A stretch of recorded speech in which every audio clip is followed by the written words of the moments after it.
Ma olen kogu aeg õpetanud oma eakaaslasi, aidanud nooremaid peretuttavaid, sugulasi, kogu aeg õpetamine on täiega minu teema. Ja esinemine. Ma olen väga aktiivne, elav inimene. Mulle meeldis klassiõpetaja eriala juures see, et mul on hästi paindlik töögraafik. Et esiteks ma saan esimese poole päevast olla hästi loovlastega, teha mingeid vahvaid asju ja teise poole päevast planeerida kõike seda vahvat. See, mis mind klassiõpetaja erialale kutsus, on see, et ma saan õpetada väikseid ja et ma saan õpetada mitut ainet, erinevat ainet.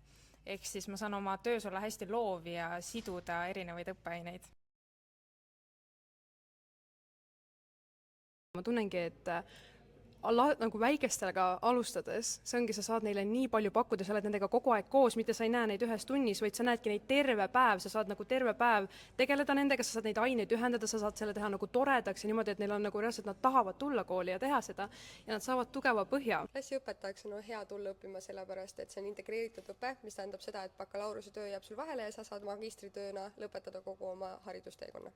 Esiteks sa saad tehtud magistrikohe 5 aastaga ja mis mulle on hästi palju öeldud, on see, et sa oled igavesti noor, mis tähendab seda, et kui sa töötadki nende pisikeste lastega ja sa oled hästi energiline kogu aeg, et lastele anda seda positiivset ja turvalist energiat siis edasi, siis sa ise püsid ka noorena.